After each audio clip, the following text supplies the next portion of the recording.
welcome back to the show, everyone. I'm so excited to have Mayor Annie McCary here with me, Mayor of City of Laguna Woods, with her update. Annie, hello. Well, hello. You're always so beautiful. Well, thank you. Your smile just lights up a room. I love having you around. Thank you, and I think part of it is probably because I live in such an amazing city. Yeah.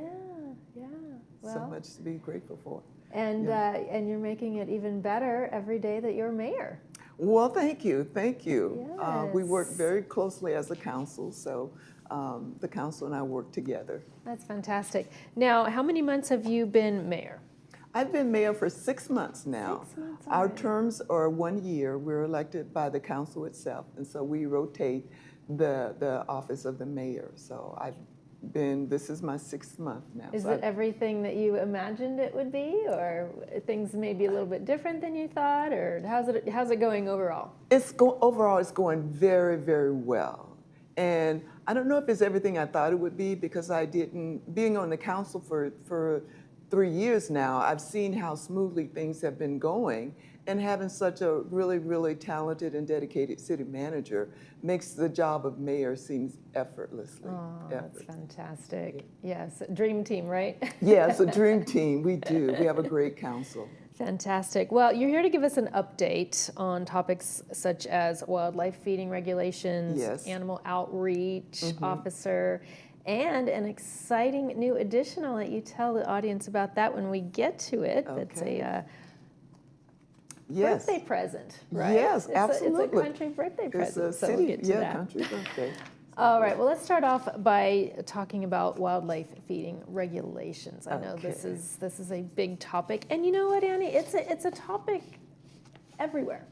You know, I has visited Costa Rica. It's been several years now, but the monkeys would climb up on the deck of the house, and they'd just sit there and look at you. And it is so hard to look at those little faces and not want to offer them a little treat. Right? So what can we do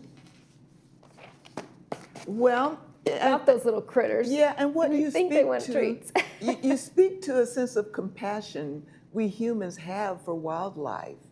And on the surface, it seems like a good idea because we think that we are helping the wildlife. Right. And so we really aren't. And we see some of the effects of that within, and I'll talk a little bit more about that later, in Laguna Woods. And so because we've had such a problem with wildlife, mainly coyotes, and the coyotes taking pets. And so the city has an ordinance about wildlife feeding. Right. And the ordinance is any kind of wildlife feeding, providing food to the coyotes, rabbits, squirrels, whatever animals, whether it's directly or indirectly, it really, really is illegal. And the city, we passed an ordinance, I believe in April of this year, prohibiting wildlife feeding. Because we've got such a problem, and feeding one wildlife may not seem like a big issue, but they feed off of each other. Right. For instance, if you feed the birds and the bird seeds drop on the ground, then that attracts rats, and then the rats attract more coyotes, and if you feed the squirrels, so it's like a cycle. And so are bird feeders that hang in the trees, are those illegal also? No, they're not, and I'll get to that in one of the slides. Okay. But I wanted to speak a little bit of why it's illegal for feeding wildlife. And as I said, coyotes and other predators follow their prey to the food source. And we'll talk about bird feeders a little bit because that is a food source. Feeding one really does feed all. And as I mentioned, you know, the bird feeders and the seeds fall on the ground, and then the rabbits. Right. So, and feeding wildlife draws them closer, which can increase the spread of diseases like typhus, plague, and other human illnesses. So, it's more than just feeding the wildlife itself. If one get bitten by one or has some direct contact with one that causes some break in the skin or something like that, then there's a potential for spreading of some diseases. Wow. And then the other thing is, human food really isn't healthy for wildlife. Nature knows how to take care of her own. Right. And so they don't need our diets. Wild animals need wild food. Exactly. If the animals are fed, they're not very cautious, right? They get really brave and they get closer and closer and closer. Yeah, and that's what we've seen in the village itself. We're seeing and hearing reports of the coyotes specifically coming up to people's doors and windows and looking in because they're following that food chain. I've had that happen in a very dense neighborhood in Laguna Beach, down in the village. Yeah. Not even up in the hills, down in the village, a coyote looking straight into my front door. Yeah, they do follow a food chain, and the population is such right now, not just in the village, but throughout Orange County and in the state, also in other states, where the number of coyotes has just exploded. So, Wow. not just Laguna Woods, but other cities are having a problem with coyotes. Wow. Okay, so we do know that bird feeders are allowed or not allowed? Bird feeders are allowed, but they must be well maintained. And as I said earlier, bird feeders with large amounts of seeds accumulating underneath that are prohibited by law because they do act as an attraction to rats. And then coyotes like rats. Interesting. So no throwing additional seed or bread or any other types of produce or foods to the birds. Absolutely, to the birds and also to the squirrels, because squirrels tend to have some of the same habits if they get used to someone handing them or throwing bird seeds or whatever, peanuts. They'll come eat it right out of your hand. Absolutely, and so they start to get habituated as well. Right. So talk to us about what are the penalties for feeding the wildlife? Okay, so the ordinance said that you can be penalized for feeding, and so monetary fines can range from hundreds to thousands of dollars per violation.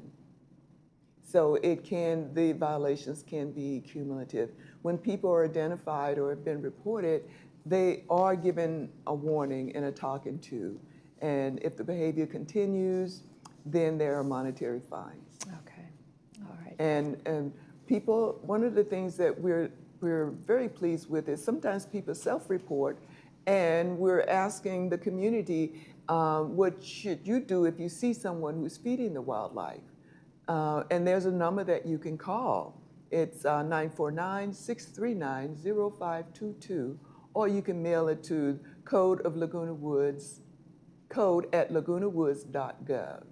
And you can leave the information on the hotline. All right. Or the email. No feeding of the animals, folks. No feeding. Okay, let's talk about your animal outreach officer.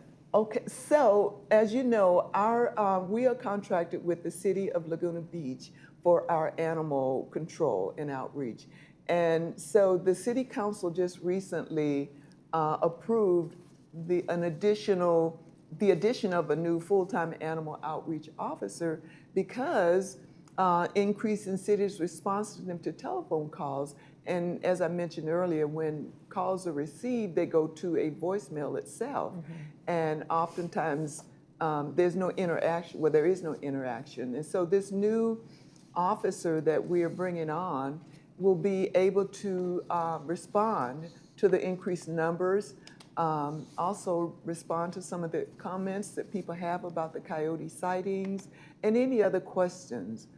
They'll also be able to assist with providing some non-lethal or enhanced hazing services during morning and daytime hours, which is oftentimes when you see coyotes out and about. And they will also increase the city's enforcement of wildlife feeding regulations, leash laws, and other animal-related ordinances. And again, this will be very helpful because right now, all of our services are provided by the city of Laguna Beach. Well, we thank them for that. Yes. All right, let's hand it over to the USA 250 Plaza Clock. This is so exciting. Tell us about this. Yes, this is really, really exciting. At one of our earlier council meetings, one of our council members, Carol Moore, brought to the council the idea of having a clock to commemorate the 250th anniversary of United States. And so her idea was to have a commemorative clock placed to commemorate the birthday of America. I love it. It's the Declaration of Independence. And so she found a clock that she thought would be really good. The council looked at it and agreed that it would be a great idea. So the city actually did a fundraiser. We did fundraiser to raise money to pay for the clock. And so we got money from, the donations could be from $50 to $100, $250, or you could write a check for $1,776 That's great. as a big donor. So we did have a couple of donors that bought plaques for That's $1,776. That's fantastic. And so What a great story. Yeah, and so we did we did raise money for it. We raised over $10,000 between not individual, some individual donors and a lot of clubs within the village, and even the El Toro Water District bought a plaque. And so the clock is actually on the wall right adjacent to City Hall. The clock is installed, but the plaques have not been installed. Oh, okay. So we're waiting for the plaques to be installed, and then we will have some kind of an official ceremony or presentation of the clock. Oh, well, you'll have a great turnout for that. Congratulations Well, on thank that. you. That's It's fantastic. really a beautiful clock. Yeah, no, it looks amazing from the photos. Yeah. Yeah, it is, That's and great. it's well lighted at night, and it actually keeps time. So That's yeah. fantastic. Congratulations. All right, if anyone wants more information, they can reach out to Laguna Woods City Hall. Yes. Information is there on the screen. Yes. Thank you so much for joining me today. My pleasure. It's always a pleasure to Appreciate it. talk about the city and what's going on in the city and let our residents know what an amazing city we live in. Absolutely. Thank you, Annie. Appreciate You're it. welcome. You're watching This Day on Village TV. We'll be back after these messages.